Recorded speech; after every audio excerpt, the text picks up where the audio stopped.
Salut. Bon, aujourd'hui on se retrouve pour une vidéo un peu spéciale. On se retrouve, bon, déjà c'est un PowerPoint, et surtout c'est un PowerPoint sur quelle voiture risque de prendre de la valeur. Alors attention, je mets des immenses guillemets, c'est selon moi, et c'est pas forcément tout de suite, ça va être sur le long terme, parce que voilà, c'est comme ça. Et c'est les voitures que je suppute, nous supputons que ça risque de prendre en fait. Donc pour voir ou pister une voiture qui risque de prendre de la valeur, il y a plusieurs critères. Le look, les performances, la célébrité, si la voiture a connu des heures glorieuses par exemple dans les courses auto, ça compte énormément. La technologie, si la voiture est en avance technologique pardon, sur son époque, ben, ça joue énormément et ça peut faire que la voiture prend de la cote. La rareté, hein, forcément si une voiture a été faite à 100 exemplaires, eh ben, elle est censée prendre plus de valeur que s'il y en avait 1 million. Quoique l'exemple de la Cox est un exemple tout contraire, mais c'est rare. Et après, ce qui est moche, c'est que l'échec commercial fait partie aussi des critères. Pourquoi? Bah parce que ça fait aussi la rareté. Si c'est un échec, c'est rare. Et on va voir tout à l'heure qu'il y a eu des échecs qui risquent de prendre énormément de valeur. Alors on va commencer avec la 206 RC. Pourquoi la 206 RC? Alors, en tout cas ceux de ma génération, ceux qui ont en ce moment 20 ans ou 25 à 20 ans, on a à peu près tous commencé sur une 206 ou alors on avait tous un copain qui avait une 206. Et la 206 RC est la version la plus sportive des 206 avec la S16. La S16 est un peu moins, mais la RC est full. Alors, quand on voit l'intérieur, siège baquet, Alcantara, volant cuir, casquette de volant cuir, des gros trains roulants. Alors, ça fait que 160 chevaux, c'est pas un monstre, mais c'est le dernier aussi atmosphérique de RC atmosphérique slash GTI de Peugeot en atmo. Donc, ça risque selon moi de prendre de la valeur à cause de ça. C'est que comme la 205, on a eu ça avec la 205, c'est-à-dire que nos parents à nous ont connu la 205 et quand on leur met dedans, ben, c'était une autre époque. Et là, effectivement, ce sera à mon avis une autre époque quand les voitures seront autonomes, électriques, avec beaucoup d'assistance, bien que là il y en a un petit peu, mais pas tant que ça. Ça, je pense que c'est une future 205 GTI. Après, l'histoire nous le dira, et quand on voit ces petits tableaux de bord, on a tous des souvenirs de ça en fait. Voilà. Dernièrement, on peut plus avec ces jantes en 17 pouces qui étaient énormes, les jantes Atlantis. Voilà, donc pour moi, c'est une cote à surveiller.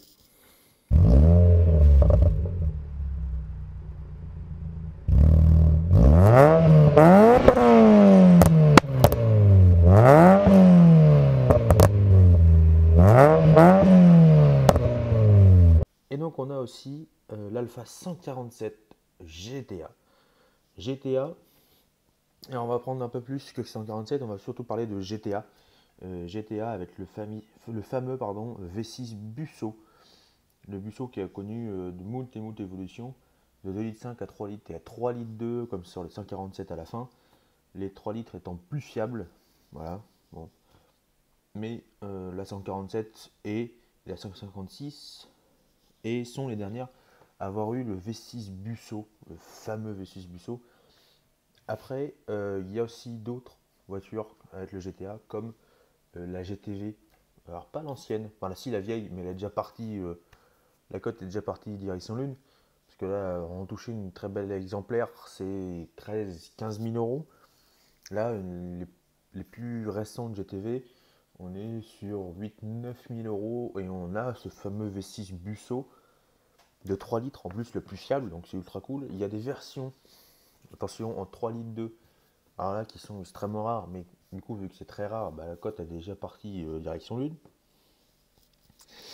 Et surtout, le Vessus Busso, bah, c'est ça, regardez-moi, ce moteur, il est extraordinaire. Plus jamais on verra de moteur construit comme ça, avec une vraie gueule, et surtout un vrai son. Vous allez voir après, je vais vous mettre un petit extrait du son, comme j'ai fait pour la 206 RC. Vous allez voir le son que ça fait avec une petite ligne inox. Alors, il y a deux bruits sur ces voitures-là. Il y a le bruit du moteur, et il y a le bruit de l'échappement. Et pour moi, c'est une valeur presque sûre. Puis cet intérieur, alors l'intérieur des Alpha est très... Ouais, c'est le moteur quoi. Le moteur, châssis est bon. L'intérieur, c'est un peu de la merde. Les plastiques partent en lambeaux. Il y a beaucoup de problèmes d'airbag. Alors que sous les sièges et aussi sur le passager, ça a tendance à déconner.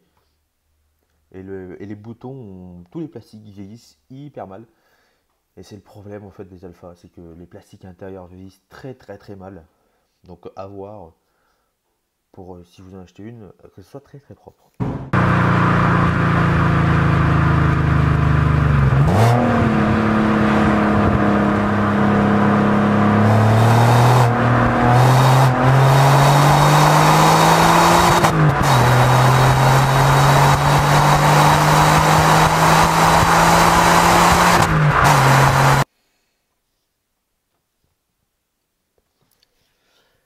Ensuite, on a la Golf 3 GTI 16S. La Golf 3 GTI 16S qui est la dernière GTI atmosphérique du groupe Volkswagen. Enfin, du moins, Golf. Donc, hormis la VR6 et le R32 et le V6, appellation commerciale sur la Golf 4, mais qui reste un VR6 24 soupapes, et bien, c'est la dernière GTI atmosphérique. Alors 16 soupapes en plus. Donc c'est très bien. Le 8 soupapes risque de prendre un peu de cote, mais peut-être moins. Le 16 soupapes a exactement le même châssis que la VR6. Donc un VR6 qui fait 20 chevaux de plus, avec beaucoup de poids de plus sur l'avant. Moi je préfère la GTI 16. Voilà, pareil, avec un moteur qui est assez caractéristique. On le découvre avec cette belle pipe d'admission. Le KR qui était sur la Golf 2 GTI 16S avait à peu près la même tête, sauf que celui-là est en 2 litres. Et surtout que la Golf 2 GTI était en 1,8 litre. Donc on passe de 136 à 150 chevaux sur la Golf 3. Alors certes qui a pris de l'embonpoint, mais par contre attention à la rouille sur ces modèles-là, ça rouille de peur, pire que les italiennes. C'est ceux qui disent oui, les anciennes italiennes ça rouille. Oui, les Golf 3 c'est encore pire. c'est le pire de tout. Donc attention au bas de caisse. Voilà, puis cet intérieur qui est très minimaliste. Il y a un volant, un pommeau de vitesse, un compteur, et c'est tout. Moi je privilégierais les modèles sans option. Comme la mienne par exemple, elle n'a pas d'airbag. Elle n'a pas d'airbag, pas d'ABS. Juste les vitres électriques, rétro manuel. Vraiment, elle est là pour casser du cul. Et puis surtout pour conduire quoi. On n'a pas de fioriture et là on revient vraiment à la base comme l'était la Golf 2 GTI en fait. Voilà, et là on voit bien les marcations qu'il y a entre la Golf 3 et la Golf 2, surtout à l'arrière.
Un truc bizarre. Volkswagen a voulu démontrer que le diesel pouvait être sportif en faisant un V12 TDI avec un couple de camion, on a plus de 1000 Nm de couple, ce qui est énorme. Et ça restera le seul diesel de cette liste. Alors pourquoi ils ont voulu faire ça? Pour faire le diesel sportif, et surtout c'est un Q7 qui est immense.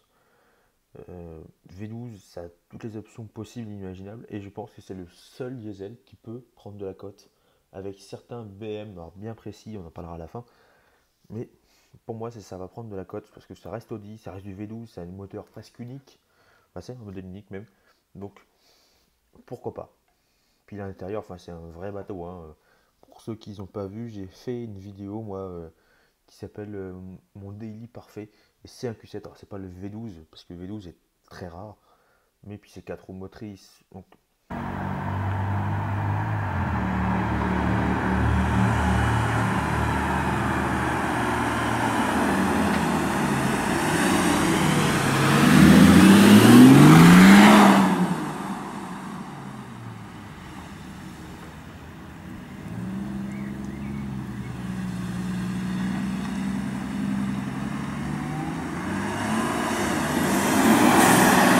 c'est très bien.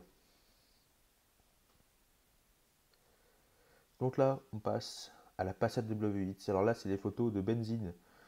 Donc c'est la Passat de Sylvain de Villebroquin qui l'a revendue. Pareil, c'est un moteur unique. Il a été monté que dans les Passat. Alors beaucoup en boîte manuelle, automatique. Boîte manuelle, c'est très rare, ou alors c'est des swap boîtes manuelles. Ça reste un demi-moteur de Veyron. Alors sans turbo et sans beaucoup de puissance, mais ça reste la base architecturale du W, qui sortira aussi en W12 et en W16. Donc ça fait des moteurs très gros, et surtout, ça c'est très rare, en W8, en bon état, sans trop de bornes, avec une boîte automatique qui n'a pas de problème. C'est très très rare, et surtout ça a été monté de 2001 à 2004 sur ces Passat là. Et pour un moteur unique, c'est pas mal. Alors surtout qu'en plus, ça reste avec l'esthétique d'une Passat classique. Il y a juste un gros W8 qui est marqué dessus, mais sinon, il n'y a pas grand chose. Et l'intérieur, ça reste du Volkswagen, hein, ça reste du connu, ça reste du commun. Alors oui, il y en a qui ont un intérieur un peu chialé comme ça, un peu avec du bleu, tout comme ça, mais on peut trouver des intérieurs noirs classiques sans devoir avoir un truc immense et tape à l'œil. Et regardez ce moteur tout petit, parce que c'est fait pour être très compact, et c'est très compact, et donc ça loge un peu partout. Malheureusement, ça aurait dû être dans la Passat d'après, mais ça logeait pas.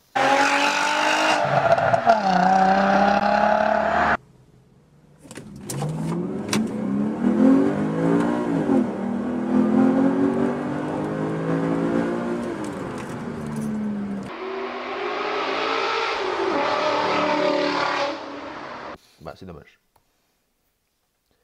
Ensuite, la C63 AMG phase 1 et phase 2, avec le fameux V8. Alors l'appellation 6 litres 3, mais c'est un 6 litres 2. 6 litres 3 est pour reprendre une appellation historique du C63. Pareil, Mercedes, les rumeurs, plus ça va, plus on entend parler. Les prochains C63 pourraient être avec un 4 cylindres hybride. Et là, si c'est que ça, c'est sûr que ceux-là vont prendre une cote immense. Parce que ça reste du gros V8 avec une bonne petite ligne. Ça peut faire, ça hurle et ça gueule. Et ça marche surtout une tonne. C'est fiable. Alors, il faut faire attention là-dessus au pont. Et puis, un entretien, il faut que ce soit fait. Parce que ça reste des moteurs à 6 litres 2 V8 qui marchent. Mais après, l'intérieur reste une Mercedes tout à fait classique. On y retrouve ces petits. Hein, il n'y a rien d'extravagant là-dedans. Mais par contre, ça reste et ça vieillit pas trop bien.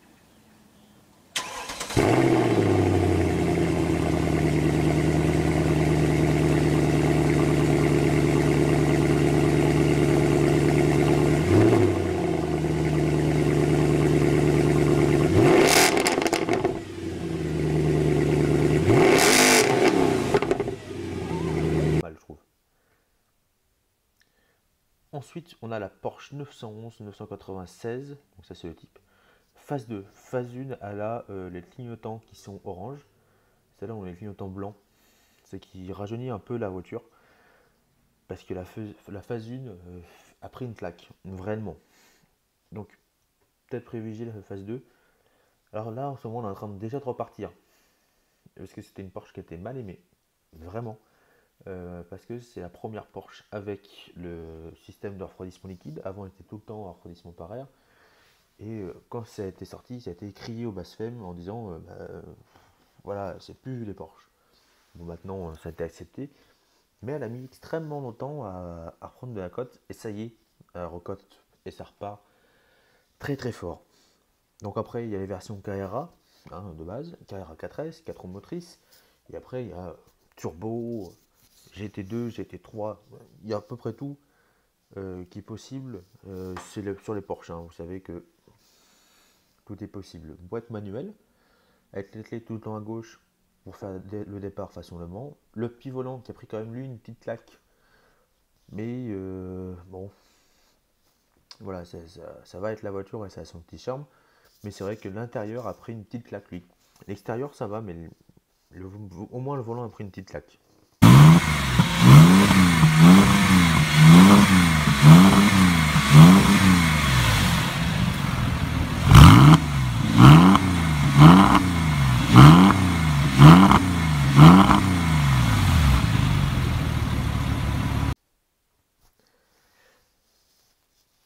Et là, on va arriver pour moi à un coup de poker.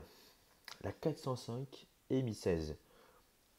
La 405 EMI 16, enfin du moins la 405, a connu a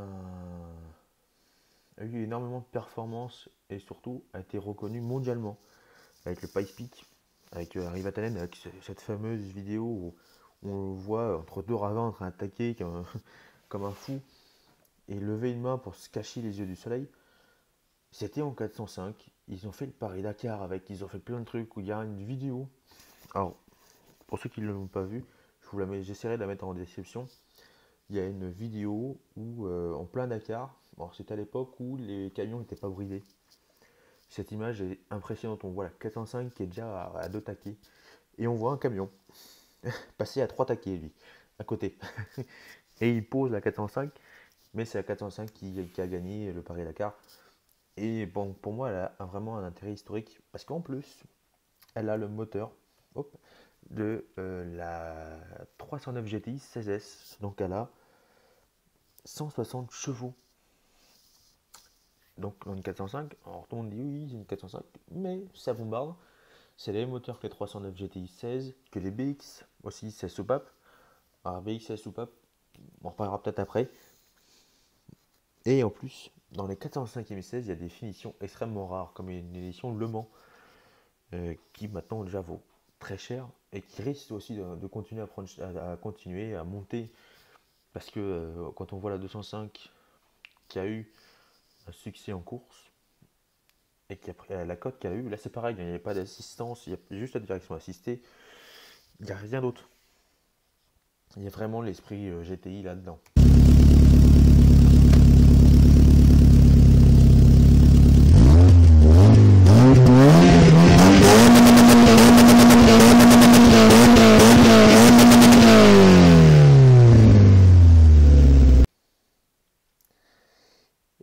Et là, on arrive sur la dernière voiture, qui est pour moi l'aspect échec commercial.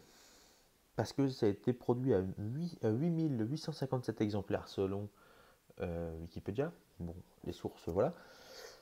Qui a été proposé au début qu'avec un V6 essence, voilà, la folie, enfin la folie, la folie de Renault de poser ça. Alors en plus, il y a toute une vraie histoire derrière. Alors est-ce que c'est Renault qui a voulu tuer Matra? Beaucoup disent ça. Est-ce que c'est Matra qui s'est foiré complètement sur leur voiture? Malheureusement, ça on ne peut pas trop savoir nous. Hein, en interne ça doit savoir, mais nous on ne sait pas. En tout cas, ça reste la dernière voiture de Matra au jour d'aujourd'hui. Matra, la dernière voiture, c'était celle-là. C'était la collab avec Renault sur la Time où ils ont fait un V6. Et c'est là où on retrouve des éléments qu'on va retrouver dans les espaces plus tard. Et donc c'est un véhicule qui se fait déjà rare, qui va devenir rare, et de plus en plus rare parce que bon, ça reste un monospace et c'est un V6 donc ça consomme un peu, et surtout ça reste un monospace. Mais pour moi, ça peut être intelligent de mettre deux trois pions dessus, au moins sur celle-là. Et puis surtout quoi, ça reste la dernière voiture de Matra.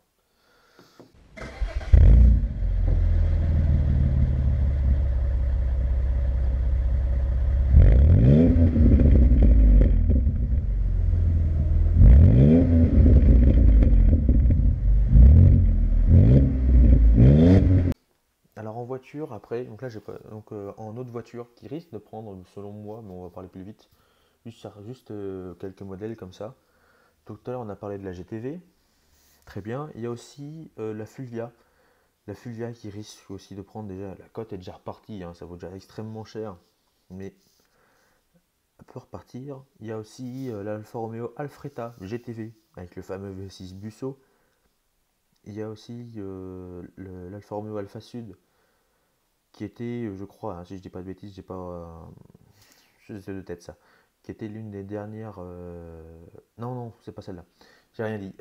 C'est l'Alfa Romeo 75 V6 qui a été la dernière propulsion du groupe Alfa Romeo avant la 4C. Hein, la 4C a ramené la propulsion avec la 4C, la 8C et aussi la Giulia qui a été la plus récente. Mais entre la 75 et la 4C, il n'y a plus de propulsion et la 75 V6 risque de prendre. Et après aussi les Jaguar V12 et les XJS, voilà, moteur V12, la noblesse de Jaguar. Alors attention, Jaguar, ça tombe souvent en panne, parce que à l'époque c'était comme ça. Ça tombait souvent en panne et l'entretien coûte extrêmement cher malheureusement. Donc c'est un pari. Alors je rappelle, hein, tout cela est selon moi et selon ce que moi je sens et ce que je vois par rapport à ce que je regarde sur Bon Coin. Je vois depuis plusieurs années que ces voitures-là montent, bon, certaines descendent, mais certaines c'est que pour mieux rebondir. Pour une anecdote, quand j'avais 18 ans, donc ça fait 6 ans, 7 ans, il y avait des 205 GTI à 500 balles et qui roulaient quoi, à 500 balles. Et maintenant ça vaut 13-14 quoi, une excellent état. Donc voilà, après c'est l'expérience qui fait ça, mais mon avis, ces voitures-là risquent, mais ça n'engage que moi. Et c'est un pari d'acheter une voiture en disant on va gagner de l'argent.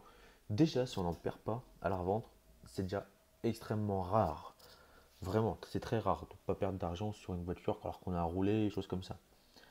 Il y a aussi, tiens, j'en ai oublié une, la Z4M, donc, qui risque aussi de prendre un 6 cylindres atmosphérique, le dernier qui a été monté comme ça, chez BMW, donc pour moi ça va monter aussi. Bon sur ce les amis, bonne fin de vidéo et à plus tard.